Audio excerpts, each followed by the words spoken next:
Hello guys, welcome to Madhu's flavour lab. இன்றைக்கி நம்ம சேனலில் ரொம்பவே டேஸ்டியான பாலக் சிக்கன் சாப்ஸ் எப்படி செய்கிறதுன்னு பார்க்கலாம். வாங்க வீடியோக்குள்ளே போகலாம். இந்த ரெசிபி செய்கிறதுக்கு ஃபஸ்ட்டு ஒரு கடாயில் 2 டேபிள் ஸ்பூன் எண்ணெய் சேர்த்துக்கோங்க. எண்ணெய் ஹீட் ஆனது உடனே 1 டேபிள் ஸ்பூன் சோம்பு, 1 டேபிள் ஸ்பூன் மிளகு, ஒரு சின்ன துண்டு பட்டை, 2 ஏலக்காய், 4 கிராம்பு இது எல்லாத்தையும் சேர்த்துக்கோங்க. அது சேர்த்துட்டு அது கூடவே 2 பெரிய சைஸ் வெங்காயத்தை நீளமாக கட் பண்ணி சேர்த்துக்கோங்க. அது கூடவே 6 பச்சை மிளகா, 7லேருந்து 8 பல் பூண்டு, ஒரு சின்ன துண்டு இஞ்சியை ரஃப்பாக சாப் பண்ணி சேர்த்துக்கோங்க. இது எல்லாத்தையும் சேர்த்துட்டு நல்லா வதக்கி விட்டுக்கோங்க. நீங்கள் இந்த மசாலாவை எவ்வளோக்கு எவ்வளோ நல்லா வதக்குறீங்களோ அவ்வளோ இந்த ரெசிபி வந்து டேஸ்ட்டாக வரும். அதனால நல்லா வதக்கி விட்டுக்கோங்க. வெங்காயம் சீக்கிரமாக வதங்கிறதுக்காக கொஞ்சமாக உப்பு சேர்த்துக்கோங்க. உப்பு சேர்த்துட்டு நல்லா வதக்கி விட்டுக்கோங்க.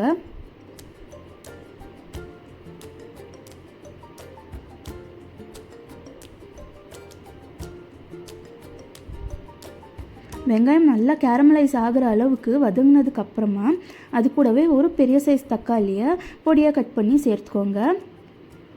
தக்காளியுமே நல்லா வதக்கி விட்டுக்கோங்க.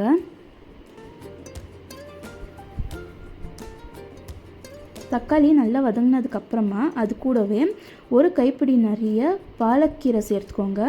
அது கூடவே ஒரு கைப்பிடி நிறைய புதினா, ஒரு கைப்பிடி நிறைய மல்லி இலை இது எல்லாத்தையும் சேர்த்துட்டு நல்லா வதக்கி விட்டுக்கோங்க.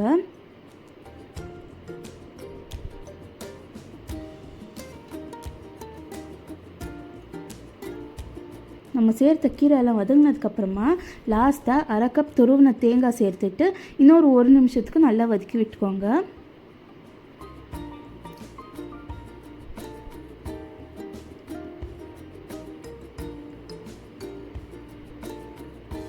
அவ்வளோதான், மசாலா ரெடி ஆயிடுச்சு. இப்போ இது ஒரு பிளேட்டுக்கு ட்ரான்ஸ்ஃபர் பண்ணிவிட்டு நல்லா ஸ்ப்ரெட் பண்ணி விட்டுட்டு நல்லா ஆற விட்டுருங்க. இப்போது அதே கடாயில் இன்னொரு 4 டேபிள் ஸ்பூன் எண்ணெய் சேர்த்துட்டு ஒரு பெரிய சைஸ் வெங்காயத்தை நல்லா ரஃப்பாக சாப் பண்ணி சேர்த்துக்கோங்க. வெங்காயம் சேர்த்துட்டு அது கூடவே 1 டேபிள் ஸ்பூன் அளவுக்கு நல்லா க்ரஷ் பண்ணி வச்சுருக்கிற கஸ்தூரி மேத்தி சேர்த்துட்டு வெங்காயம் கண்ணாடி பதம் வர வரைக்கும் வதக்கி விட்டுக்கோங்க. இப்போ பார்த்தீங்கன்னா வெங்காயம் வதங்கிருச்சு. இந்த ஸ்டேஜில் 1 டீஸ்பூன் அளவுக்கு மஞ்சள் தூள் சேர்த்துக்கோங்க. 1 டேபிள் ஸ்பூன் அளவுக்கு மல்லித்தூள்,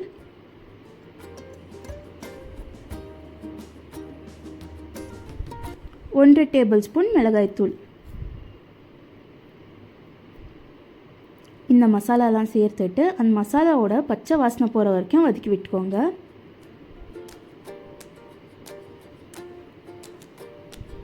மசாலாவோட பச்சை வாசனை போனதுக்கப்புறமா அதில் க்ளீன் பண்ணி வாஷ் பண்ணி இருக்கிற சிக்கனை 1/2 kg சேர்த்துக்கோங்க. சேர்த்துட்டு நல்லா மிக்ஸ் பண்ணி விட்டுருங்க.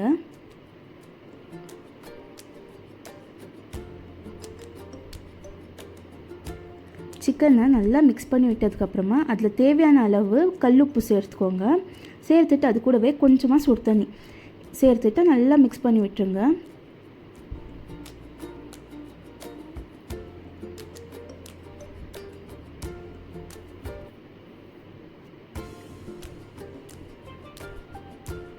மிக்ஸ் பண்ணதுக்கப்புறமா ஒரு பிளேட் வச்சு க்ளோஸ் பண்ணி 15 to 20 மினிட்ஸ் வேக விட்டுருங்க.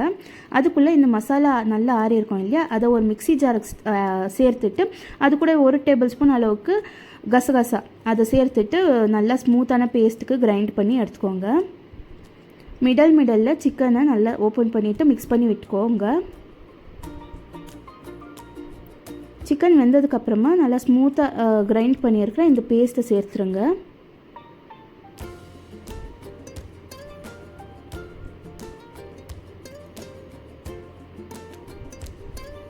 சேர்த்துட்டு நல்லா மிக்ஸ் பண்ணி விட்டுக்கோங்க.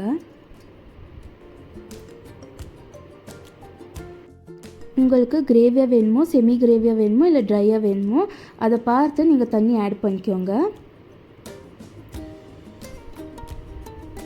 நான் இன்றைக்கி கிரேவியாக பண்ணுறதுனால கொஞ்சம் தண்ணி ஆட் பண்ணியிருக்கிறேன். இப்போ லாஸ்ட்டாக 1 டேபிள் ஸ்பூன் அளவுக்கு கரம் மசாலா சேர்த்துட்டு நல்லா மிக்ஸ் பண்ணி விட்டுக்கோங்க.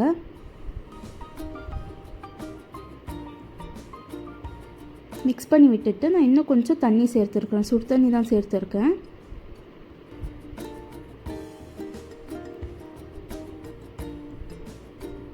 மறுபடியும் ஒரு தட்டு வச்சு க்ளோஸ் பண்ணிவிட்டு ஒரு 10 நிமிஷத்துக்கு கொதிக்க விட்டுருங்க. 10 நிமிஷத்துக்கு அந்த சிக்கன் மசாலாவோடலாம் சேர்ந்து நல்லா கொதித்ததுக்கப்புறமா ஒரு தடவை நல்லா மிக்ஸ் பண்ணி விட்டுருங்க. மிக்ஸ் பண்ணி விட்டுட்டா அவ்வளோதான், ரொம்பவே டேஸ்டியான பாலக் சிக்கன் சாப்ஸ் ரெடி ஆயிடுச்சு. நீங்களும் வீட்டில் இந்த ரெசிபியை ட்ரை பண்ணி பார்த்துட்டு உங்களுக்கு இந்த ரெசிபி பிடிச்சிருந்துச்சுன்னா மதுஸ் ஃப்ளேவர் லேப்க்கு சப்ஸ்கிரைப் பண்ணிக்கோங்க.